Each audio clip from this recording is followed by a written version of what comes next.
healthcare isn't broken in one spot. I believe it's broken in all the spots. Fundamentally, I believe it's a trust issue.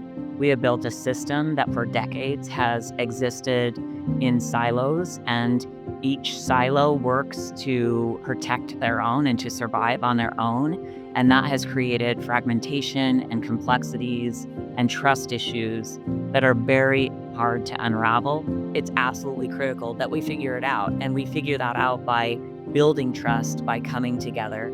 How do we transform healthcare perspective? How do we collaborate? How do we build trust? How do we work together to make this happen? Hey, everybody. Welcome to the next episode of Mission and Margin. My name is Trey Sutton, and I'm really excited for today's conversation. We've got Hillary Galyean with us, who is the Chief Growth Officer at St. Luke's Health Plan. Hillary, welcome. Thank you. Happy to be here. Yeah. Hillary, why don't we start with telling folks about your role a little bit? What are you up to at St. Luke's? I am the Chief Growth Officer here at St. Luke's, so all things membership growth and retention and marketing. Came in June of 2024, so coming up on a couple of years now after being on the health insurance side for almost 25 years, which is hard to believe, but I have a huge passion for what we do, and I recognize that there's a real need for change. And I think we're well positioned here at St. Luke's to do it. So it was an exciting opportunity for me, and it's been just a lot of fun. Yeah, I love that. And Hillary, you and I share this in common that we both came out of the community health plan space. You're still in it. Those really community-based plans. But the health insurance industry isn't perfect. So talk to us a little bit about, from your perspective, what you guys are doing different at St. Luke's. What's generally broken about either health plans or the health systems? But would love to start with your point of view on that. Yes, I think that's a really great question, and you could go just so many different directions with that. First and foremost, I appreciate that healthcare isn't broken in one spot. I believe it's broken in all the spots, and that comes from the delivery side, from the insurance side, from the members' accountability. It just spans the whole spectrum of anybody who participates in this program. Fundamentally, I believe it's a trust issue.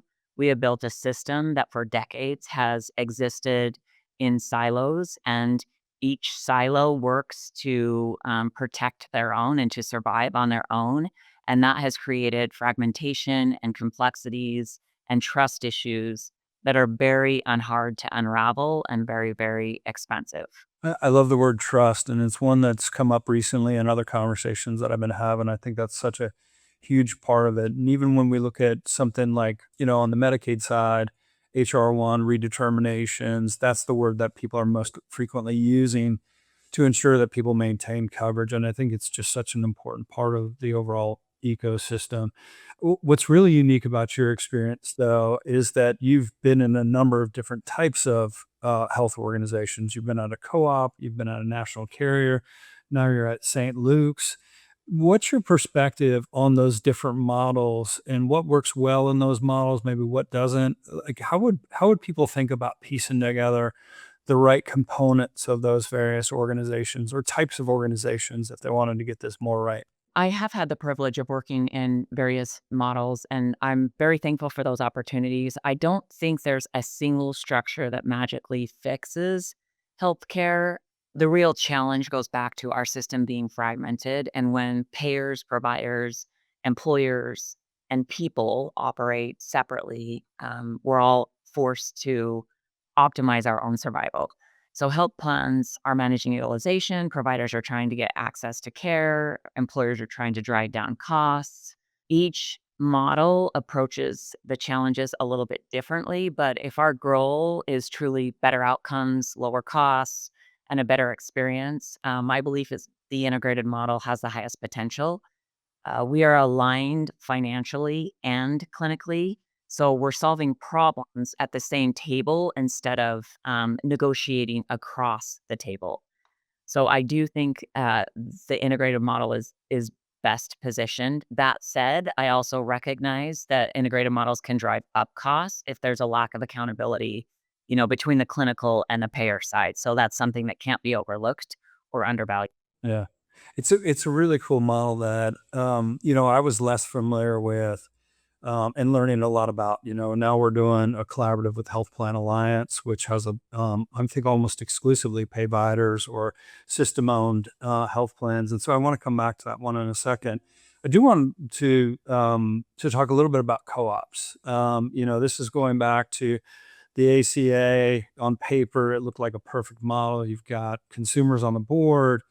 It didn't work the way that I think any of us envisaged it would work. I would love for folks to hear your perspective because you were on the inside, and you guys made it, and we're one of only two that actually made it.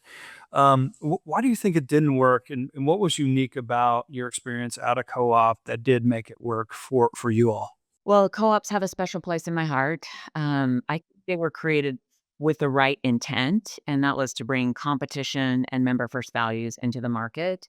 The important thing is, I believe that they didn't fail because of a single reason. They faced a combination of structural challenges.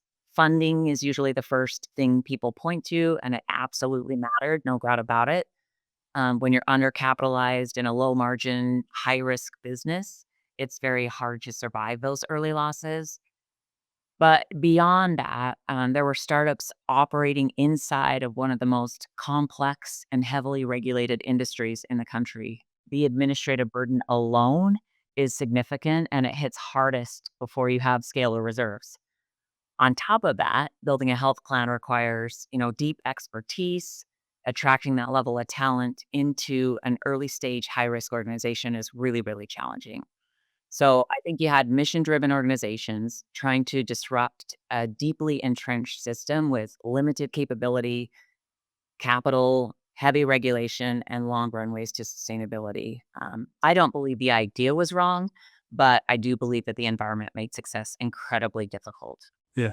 Well, kudos to you and the rest of the team at Mental Health Co-op for persevering. It's a unique and cool organization, and I know they benefited significantly from your involvement in their trajectory.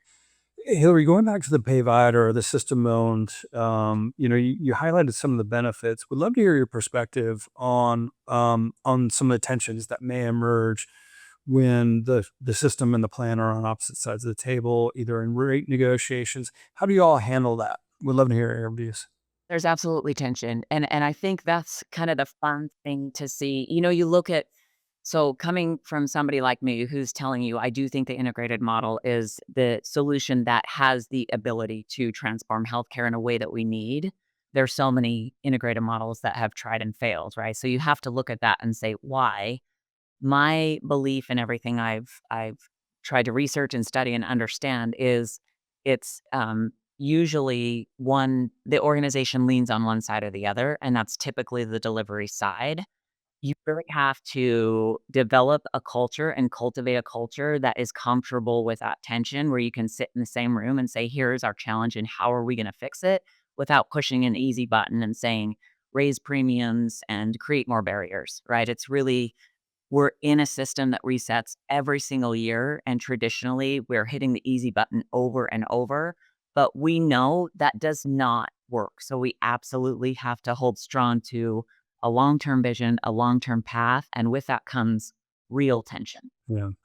I had the chance to hear from the two Robs at Intermountain and Select. They were on stage at a small conference recently talking about some of the dynamics between their organizations. And it's a really neat model, and I'm excited about learning more. And it's cool what you guys are up to. Hillary, I want to drill into your role a little bit. A lot of the folks that are going to be tuning in come from the community health plan space. I think in general, people think about the nationals as having more advantages, particularly when it comes to things like growth. I don't think that's true. I think there's possibilities and opportunities to engage in communities, know those members. But you're the pro. You actually have this job. Would love to hear your point of view on that. I think if a regional health plan tries to compete with a large national carrier on scale and size, you will absolutely lose. It's not going to happen. We talked about the complexities inside of our system, and those aren't anything that's going to change quickly. A national carrier has the ability to absorb that friction and scale for it, where a smaller regional local plan does not. We have to compete differently. And from my perspective, that competition advantage is trust.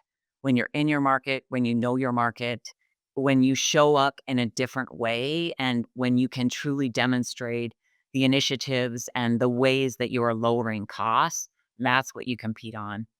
There's no lack of people wanting a different and better healthcare system in our world today. None. So it's really just about not competing on scale and competing on trust and building that trust and then expanding that as you master it in your own backyard.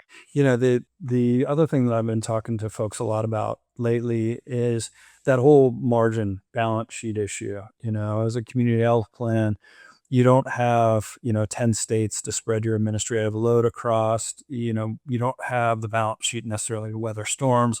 We're seeing it really play out, and I do think this is an existential thing for a lot of community health plans. We've seen CCA have to merge. We saw UCare go down. Recently was talking to Mark Rukowski at Chorus. They've decided to pull out of certain business lines. You just don't have the balance sheet necessarily weather some of those storms. So as plans are thinking about opportunities to drive out costs, either on the administrative side or on the avoidable unnecessary spend side, how are you all thinking about it, St. Luke's? Where are those opportunities for other community health plans to run leaner, but still deliver on the mission? I think your technology platform is a huge component of the ability to run leaner and be efficient. Obviously, AI is coming into play in our world today, and that plays a big role alongside of your technology platform. From an administrative perspective, I think those are probably the biggest wins. And then when you think about like lowering total cost of care, that's where clinical transformation and those types of conversations come into play. But administratively speaking, I think you've gotta have a really efficient platform that allows for a lot of different things, right? It's a big pull for a platform. Totally agree with that. So, the other thing that I saw throughout my career, Hillary, is, and it used to drive me crazy, and I'm seeing it happen now that plans are under financial pressure. Somebody from the top, usually the CFO, myself included in some of my early years, would say, all right, we got to find 15%, we got to find 10%. I would allocate that 10% reduction across a lot of different budgets. And, it was kind of arbitrary. And two things are really driving me crazy around that right now is one, it doesn't account for nuance. And so in some cases, you may actually want to spend more money, cut less in other departments, cut more in certain departments to really get that mission right. But the other part that I've been very surprised by is none of folks I don't think are talking about the revenue side of the equation. How do we think about growth? How do we think about retention? How do we think about things like risk adjustment or rate negotiations, things like that?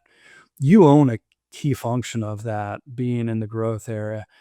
What would you say to your peers about capturing opportunities on the revenue side of the equation as people are feeling kind of the financial pressure right now? Well, it's very true. It's all about revenue, and that makes it really tricky to want to say yes to everything. That's one of those short-term solutions. Like if we hit the easy button now, what does that mean for our long-term strategy?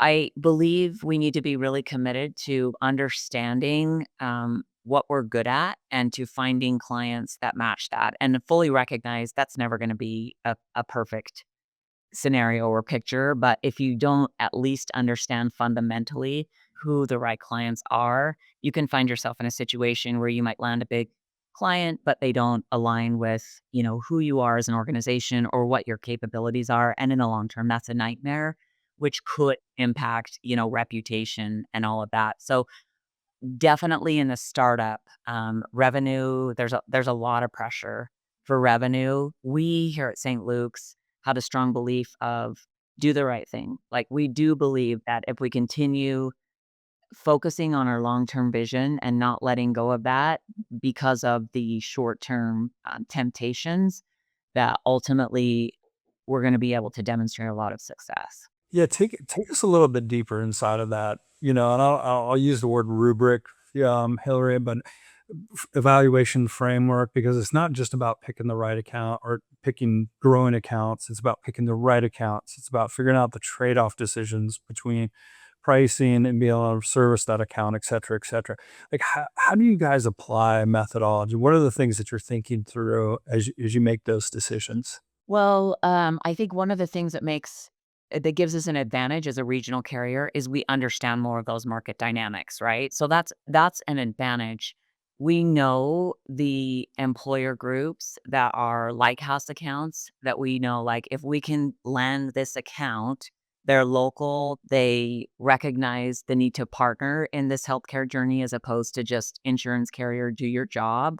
And if we can get them on board, we know that we'll likely have, a stream of other accounts that follow that are like-minded and fit our culture. I think that comes from being local and understanding the community. It's something that you won't get unless you're inside of the community and very well ingrained, not drinking the Kool-Aid of a national carrier. I also just it's not perfect, right? We're in a system. I mean, that's every day of my life is trying to talk to brokers who are also trying to demonstrate their value to employer groups and saying, "You gotta stick with us."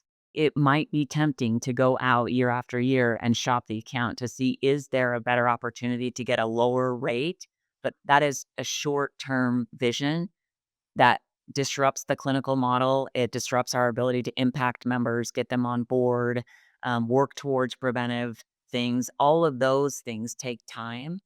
And so brokers and the community, as you can imagine, will say, "Absolutely, we're game, we're in it. We love you, St. Luke's." Does it change? I'm gonna knock on my desk right now because so far we've had extraordinary success with retention, but we are finding brokers are like, "There's a lot of pressure for me to go out and look and see if there is a lower cost." So, I think it's easy for me to sit here and say, we know our market, we know our people, we know what the lighthouse accounts are, we know where the trade-offs are. We have competing health systems here within our community. Most of them we're partnered with, others we're not. So we know if we can get certain pieces of business, it can drive, revenue even towards our system. So those are all things that we're thinking about as we're making decisions on how active we go after a group. Yeah, I love that, and you said something inside of there that I want to pick up, Hillary. And you said about preventative care, and I do think that that's such an important and often overlooked opportunity inside of plans. I was lucky in North Carolina. The plan that I ran, we basically had a geographic franchise, and so our members were assigned to us. We had very complex members, and so we were able to look at a different time horizon and think about investments in care that outlasted the near term or managing to quarterlies or annual financial statements. We just didn't have that pressure. And I heard you say something inside of what you just answered, which was around preventative care. Say more there, because I think that's a really important point, one that you understand, but I'm not sure everybody takes into consideration as they think about their membership. It is hugely important. If we really wanna shift the trajectory of healthcare, we have to get ahead of, chronic conditions, and we have to start taking and managing better care of ourselves. There's nothing anybody could say to me to convince me otherwise. I think value-based care has this negative connotation now because we weren't able to figure out how to make that work really well. But when you think about fundamentally our traditional system design, we pitted payers against delivery system for their entire existence so far in the US healthcare system. And then we say, hey, figure out how to get preventive and trust each other to know that, like, if you do your part, I'm going to do mine. So it's fundamentally flawed to expect that. That said, it's absolutely critical that we figure it out. And we figure that out by building trust, by coming together. We have our virtual care program here at St. Luke's is a little bit different than the traditional virtual care programs you see across the nation. They are staffed by our doctors. So all of the care is done under our technology platform. A quick story, we had a member call in who was sick. She needed immediate care. During that visit, the doc noticed that she wasn't connected to a PCP and she hadn't had a mammogram in over 7 years. So during that visit, he took care of her immediate needs, had her scheduled with a PCP within 7 days, and had her mammogram scheduled. that type of situation needs to occur over and over and over and over and over for us to bend the cost curve because we're getting ahead of things instead of behind them. There's a lot of evidence that supports the PCP care connection if it's done right, but it takes investment. It takes a different way of looking at utilization. If you think about that scenario, it increases utilization in the short term, right? Because you're getting a PCP visit and then also a mammogram, which we want. But in the long term, it does prevent chronic conditions and it helps us get ahead of things sooner rather than later. So the preventive care is such a critical component to it. And it's disheartening when I hear people in the industry say it doesn't work. Like we give up, that doesn't work. We have to go deeper. We have to think about fundamentally, why doesn't it work? We have trust issues. We have worked in silos. Like, there are things that we have to fix in order for all of that to work, aside from the members who don't trust our system and don't trust insurance carriers. So there's a lot that we have to overcome, but to pretend that that isn't absolutely critical to long-term healthcare trajectory is it's just not practical in my mind.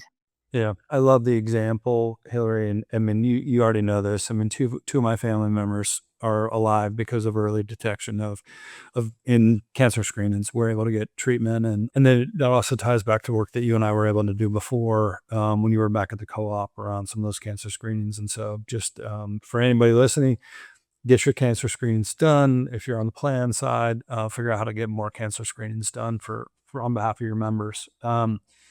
I've got one more kind of specific one, and then I want to zoom out a little bit and talk about the industry and what you see the future holding for folks that are involved, like you and I. Hillary, you've been inside a number of different health plans. You've had a front row seat. What do you think the real fundamental things are that contributed to either a successful plan or the perseverance or the longevity of a plan versus the plans that I think are stumbling right now?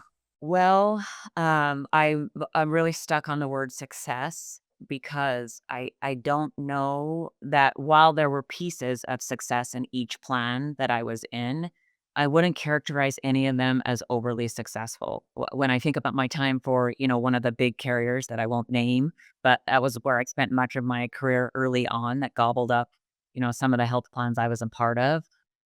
Financial success they definitely experienced. Overall success and impacting the industry in a positive way, I would say, from my perspective, it's a no. So that's where I say it depends on how you define success, but definitely they were able to maintain a strong financial portfolio. When I think about the co-op, the message was always like, "Let's do the right thing by the member first. Let's earn their trust back." And that to me is a very successful mindset. The challenge is the co-op is a silo, right? It doesn't have those provider relationships it needs in order to close the preventive care gaps and be a priority to the delivery system. So I think there are pieces of success in each model. I do believe that the model that I'm in and working in today has the highest probability for long-term continued success, both from a financial perspective, but more importantly, from a how do we transform healthcare perspective, because we are making clinical decisions with all the lenses, right? The clinical outcomes, the preventive view, and also the financial. We're feeling the financial brunt of any clinical inefficiencies that occur today in the system. And they're there and they're real. So I won't pretend that they're not. Transforming those is our highest priority. It is incredibly complicated and challenging, but that's what gives me hope about the future of our healthcare system, at least here in our small 20 counties, is we are looking at the long-term gain and how we make success that way, as opposed to, viewing it from only a financial lens. It's all of it. How do we come together? How do we collaborate? How do we build trust? How do we work together to make this happen? Yeah. Hillary, you've already started to answer my next question a little bit, but I want to ask it directly and see what additional thoughts you might add. When you talk about the future, you talk about transformation. Where do you see the health plan of what does the health plan of the future look like? Fast forward 2 years, fast forward 5 years. What does reform look like? What does transformation look like in your mind? And how do we build on, say, the successes of St. Luke's or some of the other provider systems out there? I believe that reform doesn't look like policy change. I don't think we can wait for policy change because, as we know, unfortunately, it's very political and it swings depending on what the administration, how they lean. I also don't think we blow up our entire system. I love what the ACA started. I think it was designed to create a space where we aren't forced into a single payer system. We have, the freedom and the innovation and all of the things that we value about the U.S. healthcare system. Although I recognize not everybody agrees with that, but I think we build off that, and how we build off that, as especially an executive team, comes in the decisions that we make every single day. So what we're asking ourselves is, are we making decisions that fall for the short term easy button, or are we staying focused and true to the long term solutions that require more patience, maybe more capital at first? And those are the things that I see transforming the system. Are there enough executives and leadership within our system to be able to maintain the position of long term viability as opposed to short term fixes? Yeah, yeah. There you go. Hillary, I'm going to switch entirely on you and ask a personal question. In the multiverse, what is the other Hillary doing? What would you be doing if you weren't a health plan executive? Oh, I'm a professional pickleball player, for sure. Professional pickleball player. I love it. I'm just not good at it. Otherwise, I would completely be a professional pickleball player if I could. I love that. I love that Red Bull Sports has now picked up pickleball and it's like right featured right next to the snowboarding videos. Because in my other life I'm a professional snowboarder for sure. Oh, yeah. That's great. People still think that pickleball is like an old person sport. I'll go on the court and there'll be this little guy that's like cuter than all get out, and he destroys me. I'm like, you are a deceiving little bugger. Uh, it's it's a fun sport. Yeah, I love that. Well, Hillary, you're an inspiration. I'm really glad you made time for us. And the world's a better place for you. Thanks for making the time. Likewise, Trey. Thank you so much.